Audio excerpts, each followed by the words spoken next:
Gracias, que Dios me los bendiga.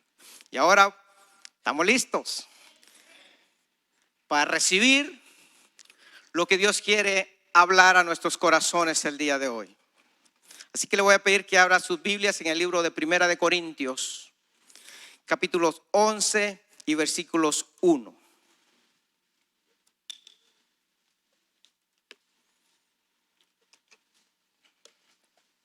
Y dice así la palabra de Dios en el nombre del Padre, del Hijo y del Espíritu Santo. Sed imitadores de mí, así como yo de Cristo. ¿Qué dice, iglesia? Sed imitadores de mí, así como yo de Cristo. No traen ganas. Padre, en tus manos nos ponemos, Señor. Espíritu Santo, Espíritu Santo de Dios, es tu hora, tu momento, Señor, para que tú tomes el control de este vaso, Señor, para hablar a tu pueblo, para hablar a cada corazón, mi Dios amado. Tú conoces la necesidad, tú conoces, Dios mío, los procesos, y tú que lo conoces todo. Toma el control, Espíritu Santo. Atamos al enemigo, reprendemos toda obra del maligno en este momento. Atamos toda brujería, toda hechicería, todo encantamiento que quiera robar esta palabra en el nombre de Jesús. Limpia, Señor, los aires. Limpia, Señor, este lugar. Que tu palabra, Señor, haga el efecto por lo cual es enviadas. En el nombre de Jesús, Espíritu Santo. La honra y la gloria sean a ti, Señor, en el nombre de Jesús. Gracias, Señor, por tu palabra. Gracias por tu presencia, Señor, en este lugar. En el nombre de Jesús. Amén y amén. Dios es bueno. Sed imitadores de mí como yo de Cristo. Voy a predicar bajo el tema orgulloso o humilde. ¿Cuántos vinieron el jueves? Nos gozamos. Dios habló a nuestros corazones. Y mire que me preocupo porque no es la primera vez que sucede esto. Pareciera que nos pusimos de acuerdo para tocar el mismo tema, pero en diferente manera. Pero es porque Dios conoce la necesidad de su pueblo. Porque Dios nos ama. Porque Dios quiere lo mejor para sus hijos. Al ver estas palabras y meditaba yo, decía como un hombre, Pablo, qué vanaglorioso, qué soberbio, cómo se atreve él a compararse a Cristo. Como un hombre puede decir, sean imitadores de mí, como yo de Cristo. A primera instancia, pensaba yo que era un hombre soberbio. Pero meditando en la palabra, entendía que yo no sabía el precio que este apóstol había pasado por esas palabras. Cada vez que te da una palabra el Señor para que compartas, para que prediques, muchas veces tienes un precio que pagar por esa palabra. Porque no podemos influenciar a nadie solamente con palabras, sino con hechos, con conducta, con ejemplo, con testimonio. Y eso es lo que Pablo estaba haciendo. La iglesia de Corinto era una iglesia diversificada. Había muchas culturas, estaban los griegos, estaban los judíos, estaban los romanos y toda clase de gentiles.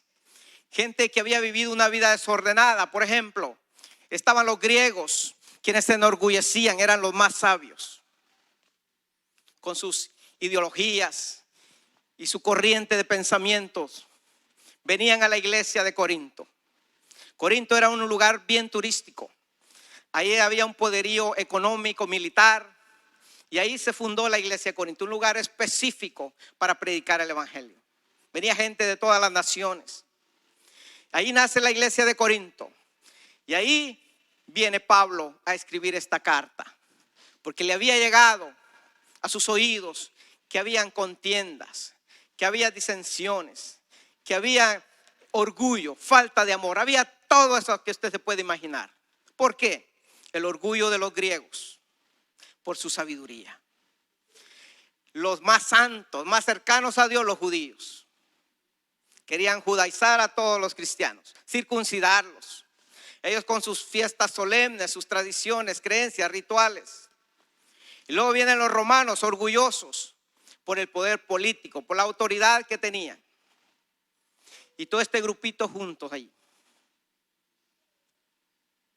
Hermanos, era un desorden. Aún con los dones, aún a la hora de sentarse a compartir la cena del Señor, se puede imaginar el caos que se formaba en la congregación. Por un lado, me imagino los romanos viniendo con su carnita de puerco, con su cochinita pibil, y el otro lado la mesa de los judíos. Eso es inmundo. ¿Por qué lo comen? Ellos con su cordero al mojo de ajo y sus panes sin levadura. Del otro lado los griegos con su musaca, no sé cómo se llama, un plato de carne con verduras, con berenjenas y todo eso. Plato favorito de los griegos, estaba investigando. A la hora de comer la Santa Cena. Y habían disensiones, grupitos, cada quien se apartaba en su mesa. Aún cada quien tenía su predicador favorito. Yo soy de Pablo. ¿Quién predica hoy? Ah, fulano de tal. Ah, no, hoy no me toca ir. Yo soy de Apolos.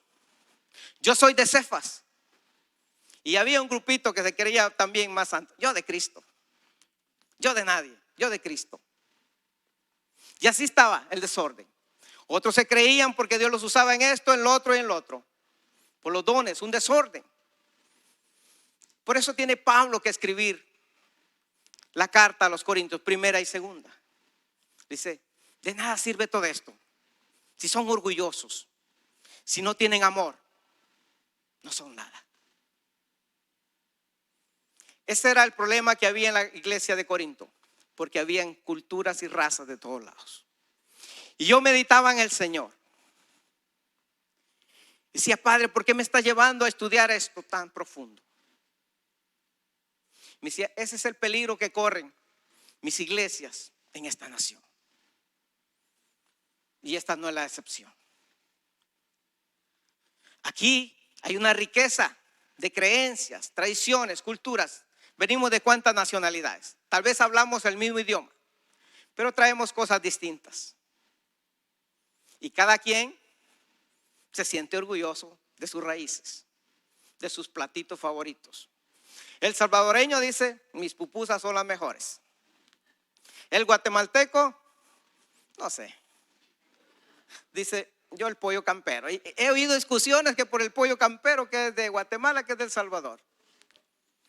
Y el mexicano pues con sus tacos, y se sabe, los mejores. Así venimos aquí. Y qué bendición si supiéramos aprovechar. Es lo que estamos haciendo la otra semana, ¿verdad? Dicho sea de paso. Para traer unidad. Que se pongan al servicio del Señor para edificación. No para desorden, no para orgullo. Y luego venimos de trasfondos diferentes. Viene gente del campo. Venimos aquí. Aquí comenzamos nosotros a cambiar. Aquí venimos, nos reunimos para adorar a Dios. Vienen otros de ciudad. Vienen muchos sin saber leer ni escribir.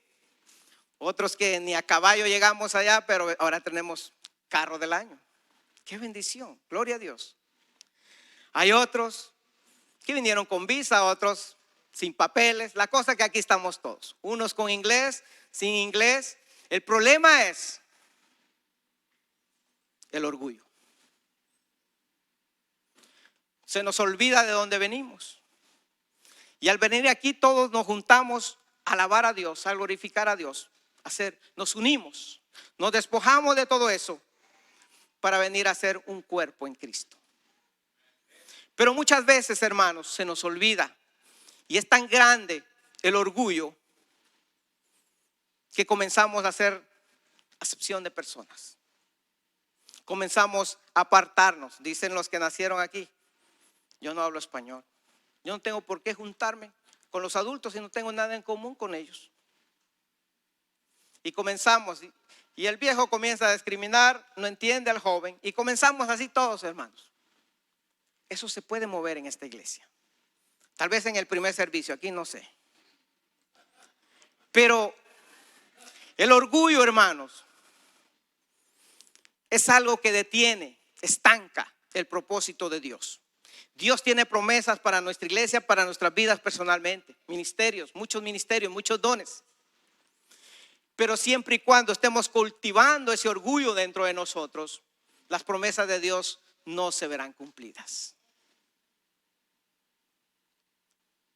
Aquí vemos cómo Pablo se atreve a decir estas palabras para corregir ese error que se movía en la iglesia de Corinto. Y él dice: sed imitadores de mí como yo de Cristo. Primero vamos a ver qué es el orgullo. Según el diccionario Real Academia Española, dice que el orgullo es un sentimiento de satisfacción por los logros, capacidades o méritos propios alcanzados. El orgullo es arrogancia, vanidad y exceso de estimación propia que suele conllevar sentimientos de superioridad. Ese es el orgullo, si no lo sabíamos. Ahora vamos a ponernos al espejo. Vamos a meternos al rayo X.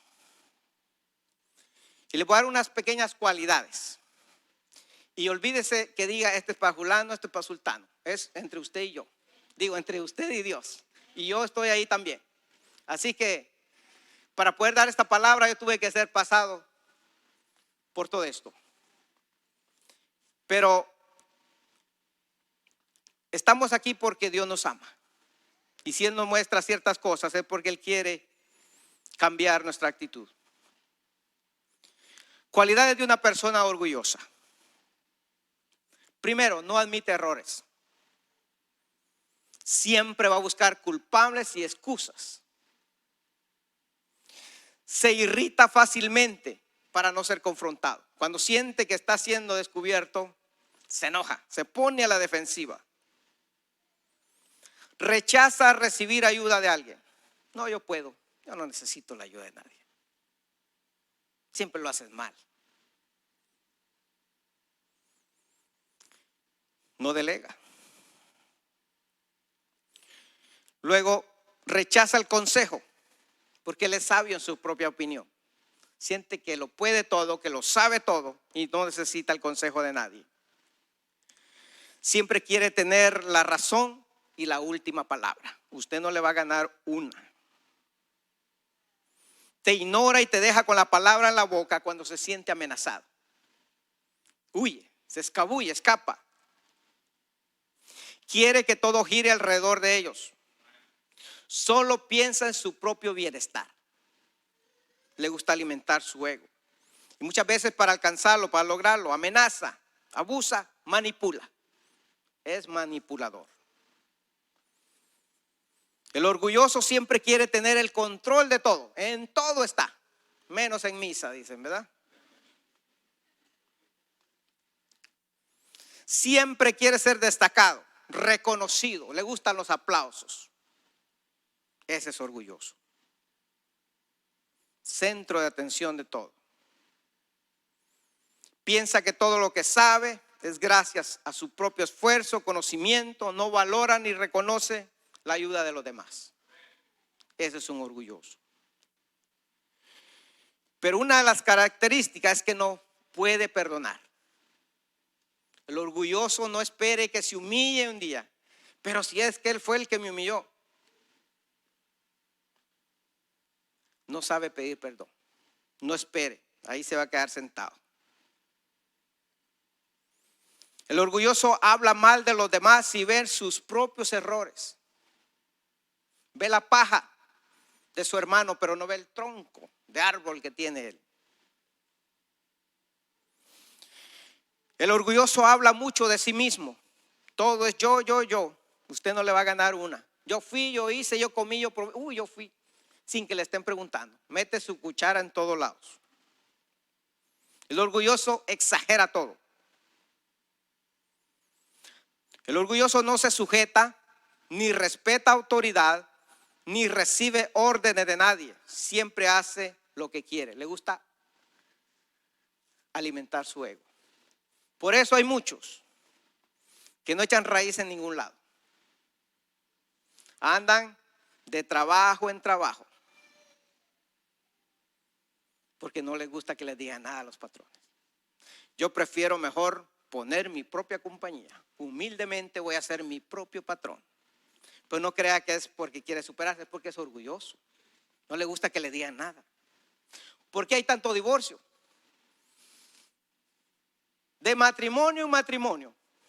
Por orgullosos. No les gusta sujetarse. Es que para cultivar y mantener un matrimonio muchas veces hay que humillarse. Por eso andan muchos de iglesia en iglesia. Porque cuando lo quieren corregir allá, se va para otra.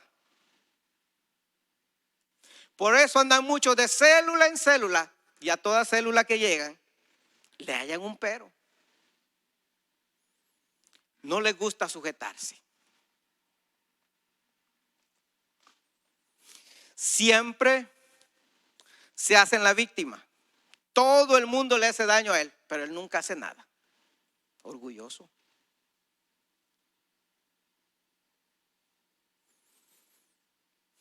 El orgulloso siempre hiere y lastima a los demás sin remordimiento ni culpabilidad.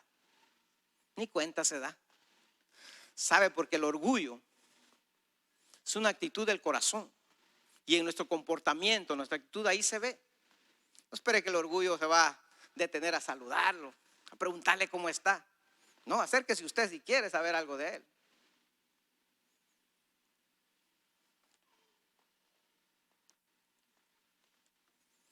El orgullo, hermanos, es muy peligroso. El rey David tenía de qué enorgullecerse y él reconocía el peligro del orgullo. Por eso dice en Salmos 19, 12 y 13, mire lo que dice. ¿Quién podrá entender sus propios errores?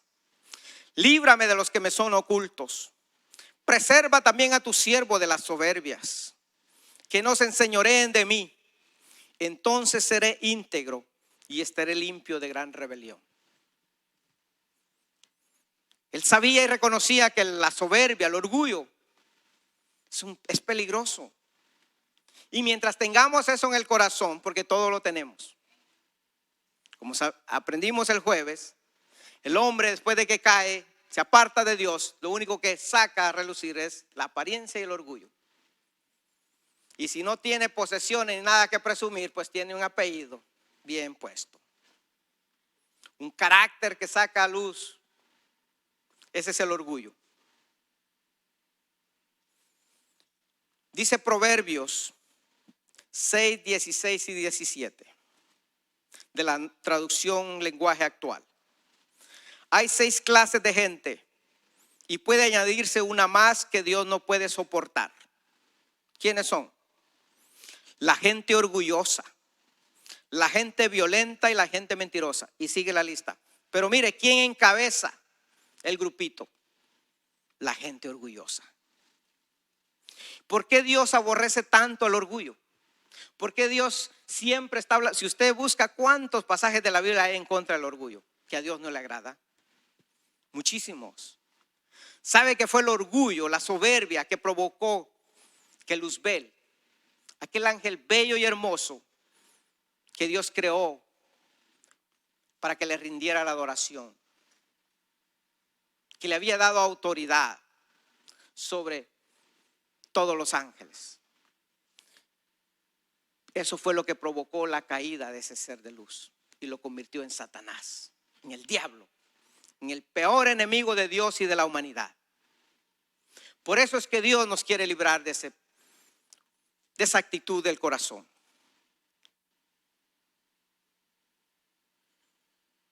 Y Pablo, por eso es que él hace esta carta y se pone él como ejemplo porque él conoce, ¿quién más que Pablo? Que había sido un hombre orgulloso. Mire cómo fue confrontado. En primer lugar, confrontación y humillación de Pablo. Dice Salmos 138:6. Porque Jehová es excelso y atiende al humilde, mas al altivo mira de lejos. Pablo, en nombre de su religión y creyendo estar él agradando a Dios, él perseguía a la iglesia. Él los golpeaba, los castigaba, los metía en la cárcel. Él consintió en la muerte de Esteban también. Pero lo hacía creyendo que así estaba agradando a Dios. Entonces, pero no fue hasta que Dios lo confronta, cuando él andaba persiguiendo, iba rumbo a Damasco a seguir persiguiendo a la iglesia, acosándola. Se le aparece Jesucristo y lo confronta y lo deja ciego. Y ahí comienza el cambio, la transformación, porque Dios tenía un propósito para Pablo. ¿Se acuerda también como Moisés? Dios le dice, tú vas a libertar a mi pueblo. ¿Y qué hace Moisés? Mata con su propia mano a un egipcio. No era así, no estaba listo, no estaba preparado. Todavía había orgullo en él. Pablo tenía un propósito, pero no lo sabía. Él pensaba que persiguiendo a la iglesia lo estaba haciendo correctamente, pero tenía que tener ese quebrantamiento.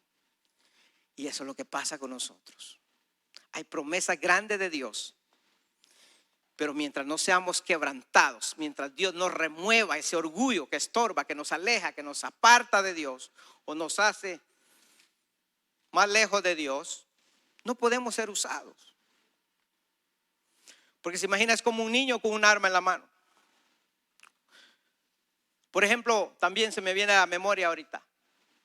Recuérdese, después de que Elías ascendió al cielo y Eliseo toma el manto, y viene él y cruza el Jordán con el manto. Nomás cruza y comienzan a hacerle bullying, ¿verdad? Comienzan a hacerle burla a un par de niños, de muchachos. ¿Y qué hace ese Eliseo? No sabía quizás el poder, la autoridad que tenía en su boca. Y en vez de edificar, en vez de ayudar, maldijo a los muchachos y salieron unos osos y los mató. ¿Se imagina el don? Es una persona orgullosa. No va a honrar a Dios. Y esto se lo digo porque yo he pasado por ese proceso. Una vez el Señor me dijo, las piedras preciosas que yo doy no son para apedrear y matar, son para edificar. Es para dar vida y no destruir. Cuando estamos llenos de orgullo, esas piedras preciosas las convertimos en rocas para matar a los hermanos. Y eso fue lo que le pasó a Pablo. Tenía un propósito, un llamado de Dios, pero no fue hasta que fue confrontado. Mire, Hechos 9, 15 y 16 dice, el Señor le habla a su profeta para que fuera a orar por Pablo. Le dijo el Señor, ve porque instrumento escogido me es este, para llevar mi nombre en presencia de los gentiles y de reyes y de los hijos de Israel. Porque yo le mostraré cuánto le es necesario padecer por mi nombre. ¿Cuál era el propósito de Pablo? Padecer por el nombre. Él equivocadamente lo había perseguido, había hecho sufrir a muchos cristianos. Ahora su propósito era pagarlas. Muchas veces en nombre del Señor podemos tomar esta palabra y empezar a apedrear y destruir las almas. Cuidado.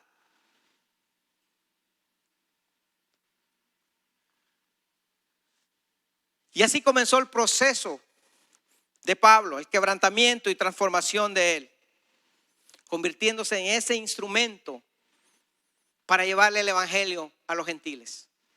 Y por causa del amor de Cristo, él padeció naufragios, golpizas. Lo apedrearon cuántas veces. Fue metido a la cárcel. ¿Y cómo terminó? Entregó su vida. Y nos sigue hablando el día de hoy.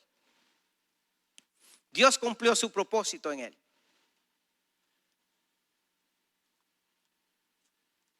y se cumplió toda la palabra que Dios dijo. Él iba a saber cuánto le iba a costar el nombre de Cristo. Predicar la palabra de Dios, hermanos, no es cosa fácil. A veces Dios nos quebranta para poder dar un mensaje. Es un gran privilegio, pero es un gran compromiso delante de Dios. Es un lugar santo. Las almas son de Cristo. Él no va a pedir cuenta a nosotros y cada palabra se edificó o destruyó. Pero Pablo fue quebrantado, humillado. Y mire qué palabras hermosas que él dice después en Filipenses 3, 7 y 8, después de su quebranto. Pero cuántas cosas eran para mí ganancia, las estimo como pérdida por amor a Cristo. Y ciertamente aún estimo todas las cosas como pérdida por la excelencia del conocimiento de Cristo Jesús, mi Señor, por amor del cual lo he perdido todo y lo tengo por basura para ganar a Cristo. Esas palabras no hubieran salido de su boca si él no pasa los procesos que pasó. Y nosotros por cualquier cosita nos enorgullecemos. La iglesia de Corinto se enorgullecía hasta por los dones. Y eso es peligroso, hermano. Los dones son de Dios. Nosotros solo somos administradores de lo que Él pone en nuestra mano. Y somos responsables delante de Dios también, cómo los usemos. Aquí vemos totalmente la vida de Pablo, cambiado y transformado. Pero tuvo que humillarse. Tuvo que ser humillado más bien, porque fue Dios, para poder cumplir ese propósito. Dios nos habla por las buenas, para que aprendamos, entendamos, pero como dicen, nadie aprende en pellejo ajeno. Entonces muchas veces tenemos nosotros que experimentarlo en carne propia para ser humillados, porque de Dios nadie se burla. Si Dios te quiere usar, Dios te ha dicho prepárate, Dios te está inquietando, pues prepárate, humíllate, para que no pase tal vez lo que muchos hemos pasado ya, porque no aprendimos por la buena. En segundo lugar, vamos a ver la humillación y restauración de un rey Nabucodonosor. Dice Proverbios 16, 18. Antes del quebrantamiento es la soberbia, y antes de la caída la altivez de espíritu. Va de la mano, hermano, la soberbia y la altivez de espíritu. Dios engrandeció tanto al rey Nabucodonosor, le dio poder y autoridad sobre las naciones, le dio riqueza, tanto que le hizo sus palacios, jardines, y los jardines colgantes de Babilonia llegaron a ser una de las 7 maravillas del mundo antiguo. Y eso llenó de orgullo. Pero Dios le advierte en medio de un sueño que si él se honraba a sí mismo, se le olvidaba de quién era el poder, quién lo había puesto donde estaba. Porque eso es lo que puede pasar muchas veces. Se nos olvida de dónde venimos, de dónde Dios nos sacó. Ya cuando estamos, podemos enorgullecernos. Y Dios le advierte, le dice, cuando abras tu boca, no te alabes a ti mismo, porque el poder es de Dios. Él te ha dado todo. Si lo que hoy tienes no es por tu fuerza, es por su misericordia. Y Dios lo advirtió, y el rey se dejó influenciar, porque dice la Biblia que de la abundancia del corazón habla la boca. Y él un día paseando por ahí dice que se acordó y vio y comenzó a hablar a su favor. Pero dice la Biblia, mire, un síntoma de un orgulloso es que se echa flores solo. Usted quiere ver a alguien orgulloso, póngase a platicar, se halaga solo. Dice Proverbios 27, 2. Alábete el extraño y no tu propia boca, el ajeno y no los labios tuyos. Al contrario del humilde, Juan el Bautista. Es un privilegio de Juan el Bautista, el primer profeta que se levanta, que aparece en el Nuevo Testamento. ¿Y qué decía? Él venía preparando el camino para Jesucristo.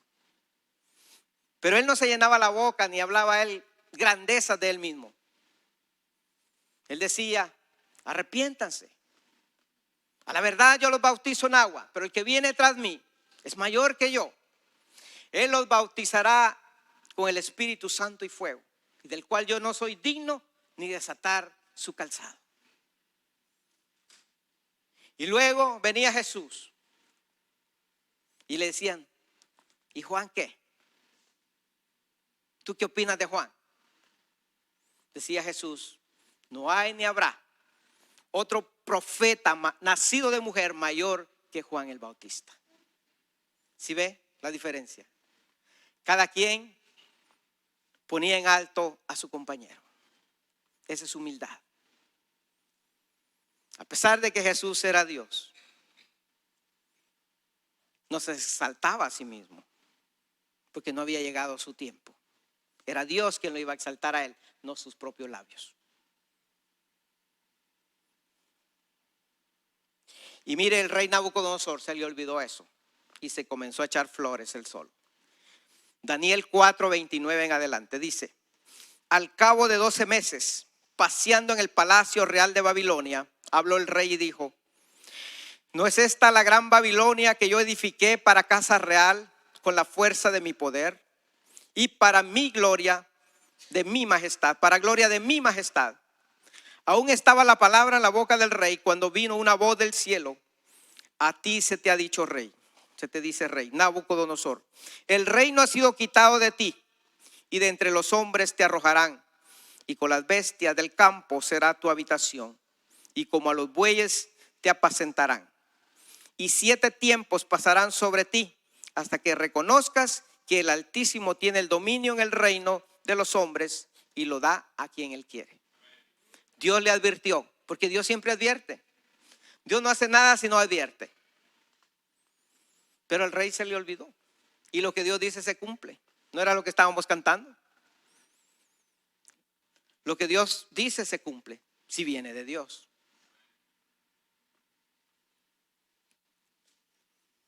Y el rey fue arrojado a la selva junto con los animales. Le creció el pelo, las uñas. Dice que era como una bestia, se bañaba con el rocío, perdió la mente. Porque Dios así había dicho que sucedería si él se honraba a sí mismo. Y bueno, pasaron 7 años, 7 tiempos que Dios dijo.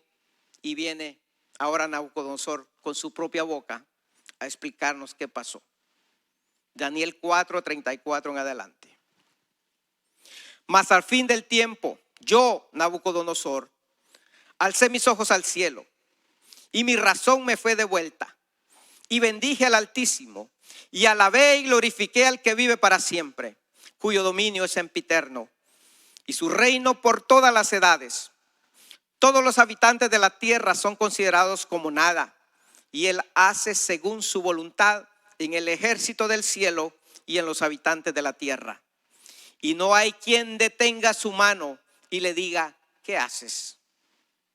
En el mismo tiempo mi razón me fue devuelta y la majestad de mi reino, mi dignidad y mi grandeza volvieron a mí.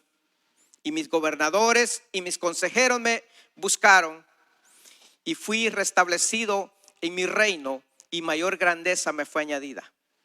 Ahora yo, Nabucodonosor, alabo, engrandezco y glorifico al Rey del cielo, porque todas sus obras son verdaderas y sus caminos justos, y él que dice, puede humillar a los que andan en soberbia.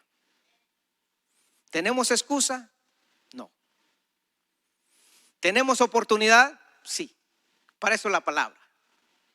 Para que nos humillemos y prestemos atención. Porque no es casualidad que se toquen los temas muy seguido. Es porque Dios conoce la condición. Dios tiene planes con tu vida. Pero no fue hasta que el rey se humilló, reconoció que de Dios era el poder. Y dice, ¿quién va a detener la mano de Dios? Hay cosas, hermanos, que se van a cumplir, aunque no querramos. Porque si Dios ya lo dijo y no obedecemos, Él se va a encargar. Dios es santo. Mi último punto, la humillación y exaltación de Jesús. ¿Quién más que Jesús? Ejemplo vivo para nosotros. Mateo 23:12 dice: porque el que se enaltece será humillado, y el que se humilla será enaltecido. Pero antes, el rey no se humilló por sí mismo, entonces Dios lo humilló.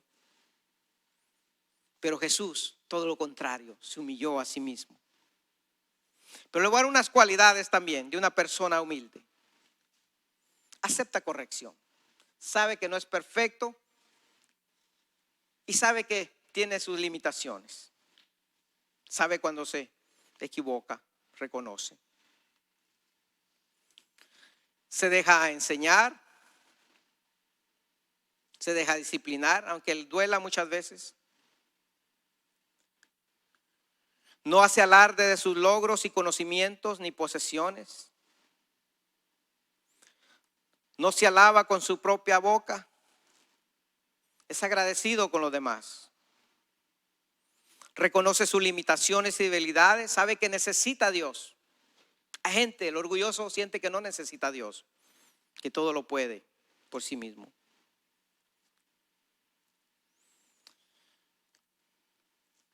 Ser humilde no es ser pobre. Hay personas que no tienen nada que presumir, pero son orgullosos. Como hay ricos que tienen mucho que presumir, pero son humildes. Como les decía, el que no tiene nada que presumir, pues tiene el apellido. Y ahí sí que todo lo tenemos.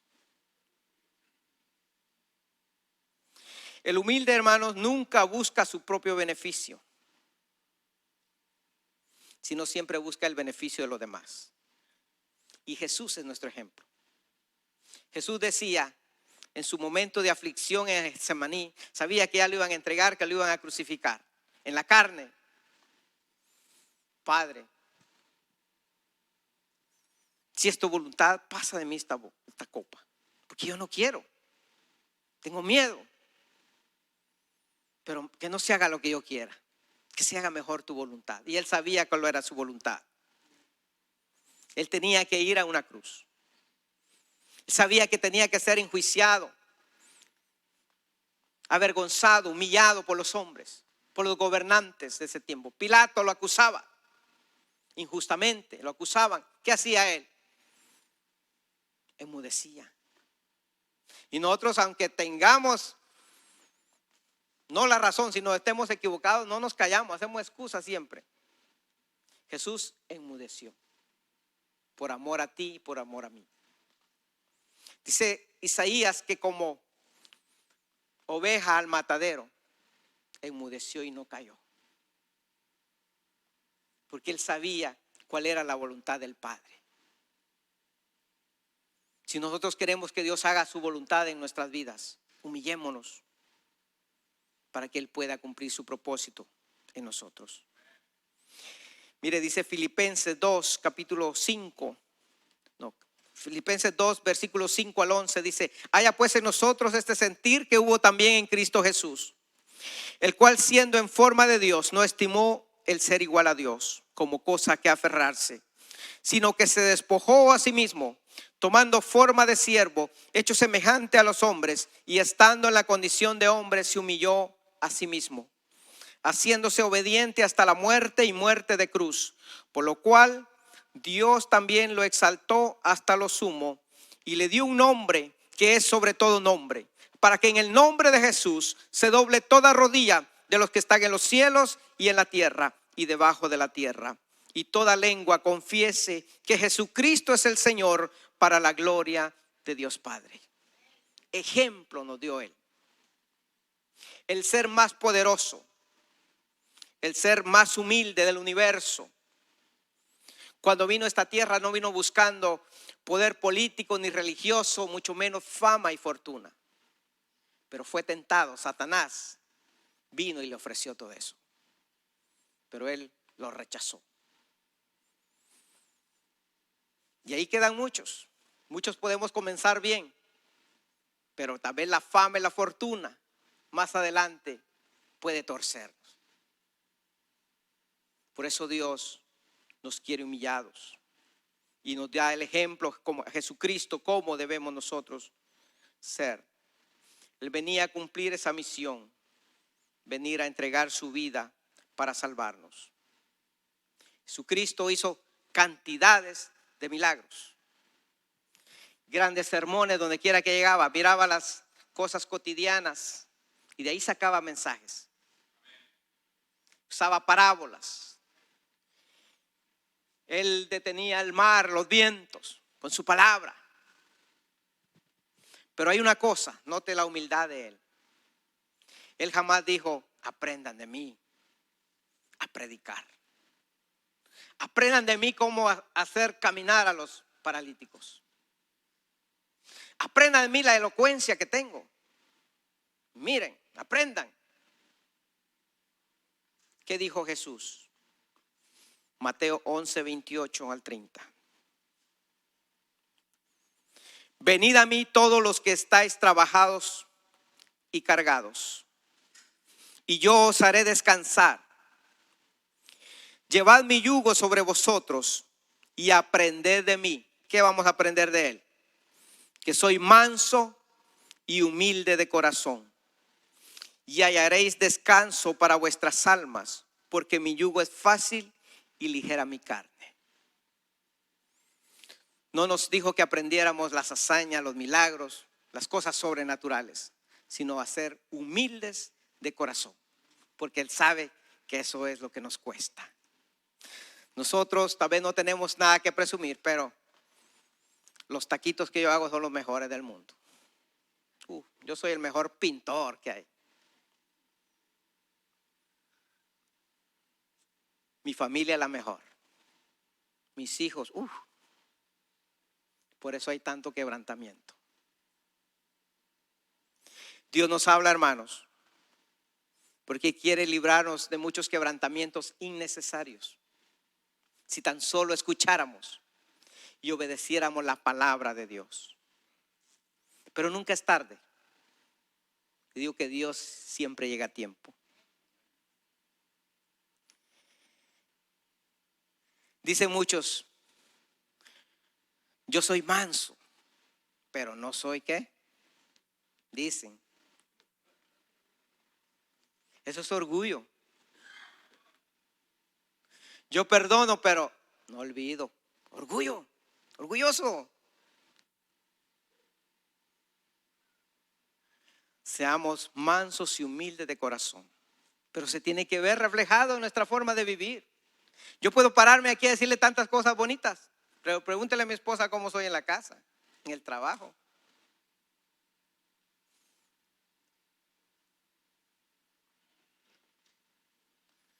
Pero hay palabras, hermanos, que Dios nos da, que tenemos que pagar el precio.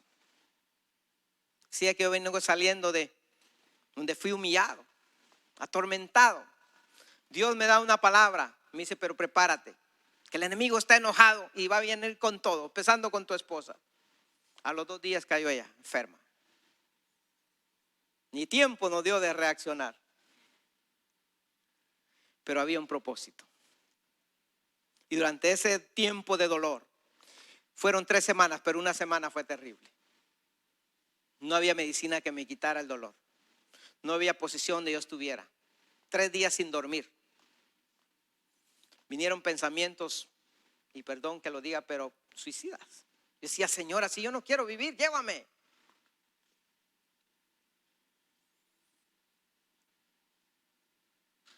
Y ahí, hermanos, un día cuando ya no aguantaba más, mis fuerzas se habían acabado, ya no encontraba la salida. Le digo, Señor, llévame. Así no sirvo yo, para nada. Si no me vas a sanar, mira, nada me hace bien. Ya había probado de todo, sobadas, inyecciones, todo. No encontraba ni un segundo que yo no tuviera dolor en toda la pierna.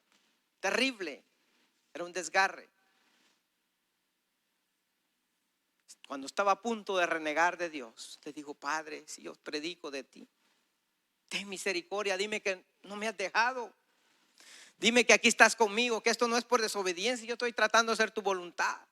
Pero sea lo que sea, ayúdame, sácame de acá. Si yo me arrepiento, si te ofendí, si te estoy fallando en todo, perdóname. Me humillé y clamé como nunca antes, lloré como no se imagina estas semanas.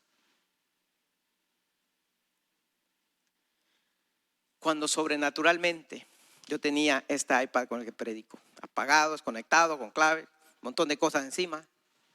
Cuando estoy llorándole a Dios, a punto de tal vez de hablar tonterías contra Dios, Él llegó a tiempo. Comienza a hablar, oigo la voz. Isaías 42, 9 y 10. Mi hijo eres tú. Yo te traje de una nación lejana. Yo no te dejaré ni te desampararé. Yo estoy contigo, soy tu proveedor. Yo te sostengo con el poder de mi diestra. Hablándome la palabra, hermanos. Ahí cambió todo. Estaba yo a punto. Le digo: Padre, gracias, porque es lo que yo predico en el altar. Jesús siempre llega a tiempo y Él siempre llegará a tiempo para rescatarte. Aleluya. Ese es el Dios que usted y yo tenemos. A ese Dios le servimos, pero hay que humillarnos. Mientras estemos que nosotros la podemos toda, no va a pasar nada. Te vas a morir en tu sufrimiento, en tu proceso. Por eso murió el pueblo de Israel, orgullosos, renegaban de todo. Dele gloria a Dios por lo que esté pasando. Hay un propósito detrás de cada proceso. Y Jesús sabía cómo somos, sabe cómo somos. Que el orgullo es como un veneno que nos va matando lentamente si no lo sacamos. Y para eso la palabra, para desintoxicarnos. ¿Sabía usted que una persona orgullosa es tóxica? ¿Sabía usted eso? Es tóxica. Envenena a los demás.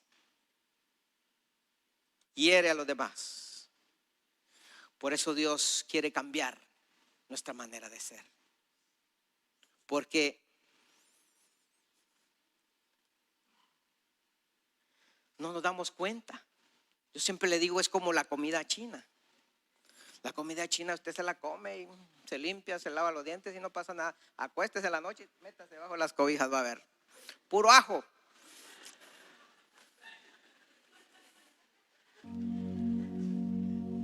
Así es el orgullo.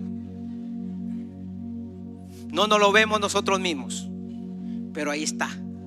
Y Dios lo ve. Otros lo miran y no nos dicen nada porque saben, no hombre, ¿para qué le digo? Ya sé cómo se va a poner. Y si le dice algo, ¿para qué me imita si ya sabe cómo me pongo? ¿No ha visto eso? Así somos los seres humanos, orgullosos. Pero Dios quiere cambiar eso. Pablo tuvo que ser quebrantado y humillado para poder decir: sean imitadores de mí como yo de Cristo. Dice: todos mis logros, todo lo que tengo es por pura gracia y misericordia de Dios. Podemos decir eso usted y yo. Rey Nabucodonosor fue quebrantado, humillado, pero no fue hasta que reconoció y levantó su mirada al cielo y dijo: de Él es el poder. Él da y quita, y Él quebranta a quien Él quiere. Entonces dice: mi razón me fue devuelta, mi reino y todo fue restaurado. Dijo Jesús: solo les encargo una cosa, imítenme a mí, que soy manso y humilde de corazón. Te quiero usarte, dice el Señor, pero sé humilde y manso de corazón. Dios quiere cambiar tu vida. Dios quiere usarte. Eres de gran bendición, pero puede ser mejor si tan solo nos humillemos.